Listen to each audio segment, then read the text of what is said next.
प्रयास की morning meeting शुरू होगी और मॉर्निंग मीटिंग में हम ये विषय रख रहे हैं कि आपको मालूम है कि 20 दिसंबर से आपके एग्जाम आने वाले हैं, तो हम क्यों ना अभी से तैयारी शुरू करें। उसके लिए हमारे कुछ प्रश्न है कि हम अपने एग्जाम की तैयारी कितने प्रकार से करते हैं और क्या क्या संसाधन और साधन होते हैं।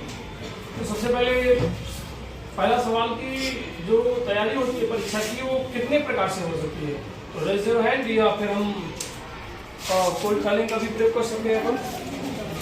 हाँ, कितने प्रकार से कर सकते हैं परीक्षा की तैयारी। तो ये कोल्ड कॉलिंग का प्रयोग करेंगे। इसमें नाम, हाँ ये कैप्टन जो है इनको डिलीट कर दिया कीजिए जो आज अनुपस्थित रहते हैं।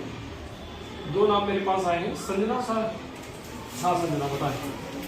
सर हमें ना अच्छे से पढ़ सकते हैं सर। और अच्छे दबे हैं दूसरे। चलो ठीक है, स्टॉप कीजिए। जैसे पेपर में क्या क्या तैयारी रखना चाहिए। पहले तो हम लोग को फुल यूनिफॉर्म में आना चाहिए। तेज बोलिए। हाँ, पहला हम लोग को फुल यूनिफॉर्म में आना चाहिए। ये भी तैयारी कि आपको ये भी ध्यान रखना है कि जब आप परीक्षा के दौरान आए तो यूनिफॉर्म में हो। और कैसी कोई भी परीक्षा हो, अगर आप यूनिफॉर्म में आते हो तो कहीं भी आपको डांट डपट नहीं पड़ेगी। ये बात याद रखना जिंदगी में कहीं नहीं। चलो ठीक है। हाँ, अगला पॉइंट। दूसरी बात कि आप लोग को अपना सारा सामान लाना चाहिए, जैसे कि पेन, पेंसिल, कंपास और जो भी चीज रहता है वो सब लाना चाहिए एक्स्ट्रा। ठीक है, दूसरा पॉइंट आपका सामान की बात की, पहला पॉइंट आपने यूनिफॉर्म की बात की, तीसरा। ठीक है, 2 पॉइंट इन्हें बताए, बहुत बहुत अच्छे बताएंगे कि हमें परीक्षा की तैयारी के लिए किस प्रकार से तैयारी करने की आवश्यकता होती है, किन चीजों की आवश्यकता होती है, कैसे हम अपने आप को फुल कॉन्फिडेंस के साथ एग्जाम हॉल में जा सकते हैं, जिससे हम क्लास को बिना डिस्टर्ब किए अपनी परीक्षा दें, ना तो किसी को डिस्टर्ब करें और ना किसी के द्वारा हम डिस्टर्ब हो। पहले तो हमें अपने कंप्लीट कोर्स की बहुत ज़रूरत होती है, क्योंकि अगर सब कोर्स कंप्लीट नहीं होगा तो रिवीजन सही से नहीं हो पाएगा। अर्थात आप कहना चाह रहे हो कि कंटेंट बेस्ड कंटेंट तैयार करना पड़ेगा।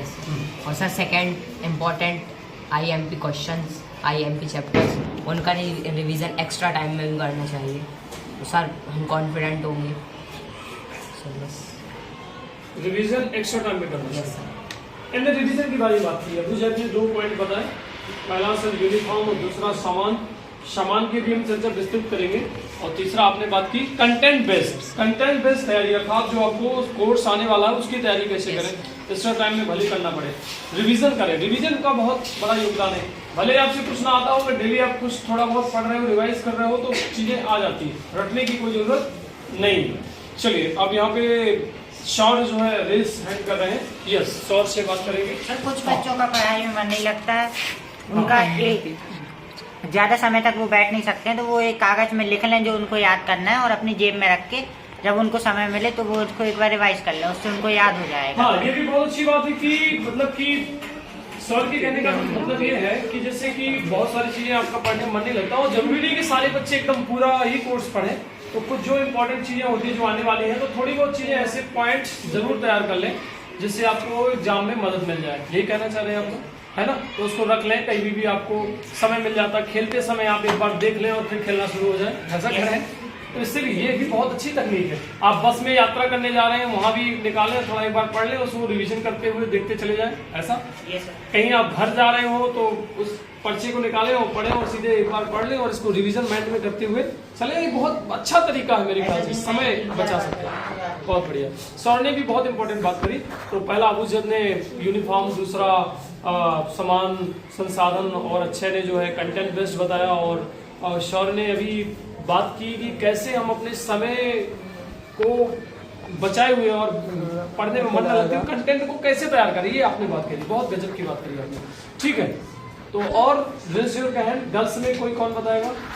सर अब जैद वापस। अभी तक हमारे सामने जो पॉइंट आ रहे हैं, एक आ रहा है कंटेंट बेस्ड लर्निंग अर्थात कंटेंट्स की तैयारी, दूसरा अपने फिजिकल तैयारी में यूनिफॉर्म आ गया, और क्या तैयारी फिजिकल हो सकती है सर, और तीसरा हमें परीक्षा के दौरान और किन चीजों पे ध्यान रखना चाहिए ताकि हम तनाव मुक्त रहें, अर्थात तनाव ना हो एग्जाम में, और किन चीजों की बताएं जल्दी सोच के।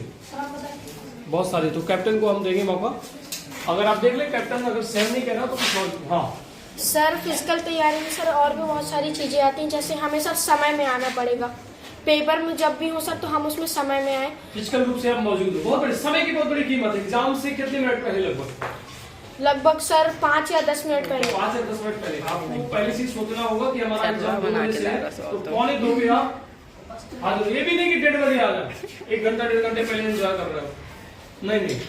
हाँ और सर कई बच्चे होते हैं जो टेंशन में आकर रात भर पढ़ते हैं, तो ऐसा भी नहीं करना सर, हमें बराबर नींद भी लेनी है सर, और फिर सर समय समय पर खाना भी खाना है। बहुत अच्छी बात बताई कि एग्जाम के दौरान हमें समय पे खाना है, और सबसे बड़ी बात ये है कि नींद नहीं त्याग देना है। ये बड़े बच्चों के लिए बहुत महत्वपूर्ण हो जाता है, 9 10 में पढ़ते हैं। अर्थात पर्याप्त नींद लेना एग्जाम में बहुत जरूरी है, क्योंकि आप नींद नहीं लोगे तो क्या होने वाला है, फिर आपको दिमाग में कुछ नहीं आने वाला, जो भी पढ़ोगे वो भी गायब रहेगा। ऐसा मैंने अपने साथ खुद देखा है, और बहुत सारे ऐसे बच्चों ने बताया। ये बहुत इंपॉर्टेंट बात है। चलो ठीक है, ये भी बहुत अच्छी बातें बताई कैप्टन ने भी। सर और हमें अपना मन एकदम शांत रखना चाहिए परीक्षा के समय, परीक्षा के दौरान एकदम और हमें शांत आराम ध्यान से- रखना चाहिए। बहुत अच्छी और बात, हमें बहुत आराम बढ़िया। से क्वेश्चन पढ़कर समझ कर लिखना चाहिए उसके आंसर। बहुत बढ़िया। चलिए अबू जी बहुत ही उत्साहित है बताने के लिए, दूर से बोलिए। एक चीज़ तैयार करके आना देता है, वो हम लोग को घर से बहुत बच्चे नाश्ता करके नहीं आते और फ्रेश होके नहीं आते। सर उन बच्चों से मेरा नहीं नहीं, ठीक निवेदन बात कर रहा है, ठीक बात कर रहा है। नाश्ता फ्रेश होके आएंगे। इस बात की बिजनेस अच्छा करूंगा। हाँ इधर लाए। देखिए जो बात अबू जैद ने कही है, हम उसका स्वागत करते हैं। बहुत अच्छी बात बताई है।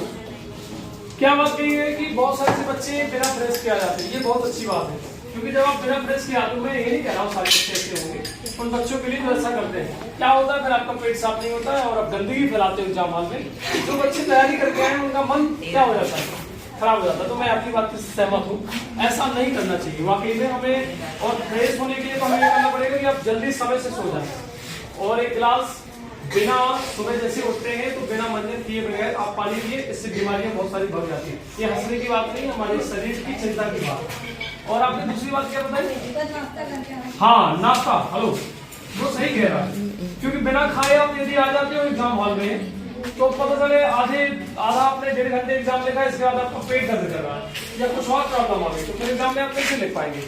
तो इससे आपको परेशानी पैदा हो सकती है। तो बिल्कुल सही अबू जैद, हम आपकी पूरी बात से सहमत हैं। आपने बहुत अच्छा, आपने हिम्मत रखी बोलने की, बहुत बहुत आपको शुभकामनाएं कि आप इसी तरीके से आगे बढ़ते रहें।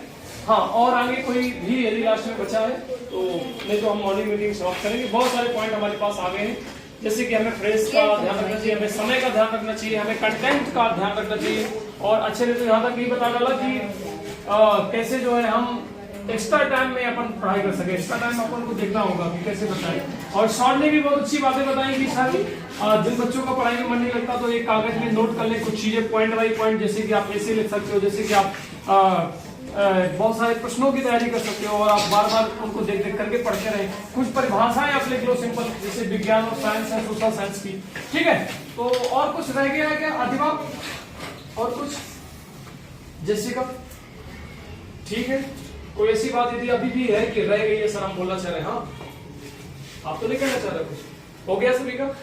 तो आज जिन्होंने पार्टिसिपेट किया, अक्षय और कैप्टन आनंद, शौर्य और अबू जैद, है ना, बहुत होशियारपूर्वक वो बहुत शानदार जवाब दिए। सभी को ढेर सारी शुभकामनाएं। Please clap of big hand.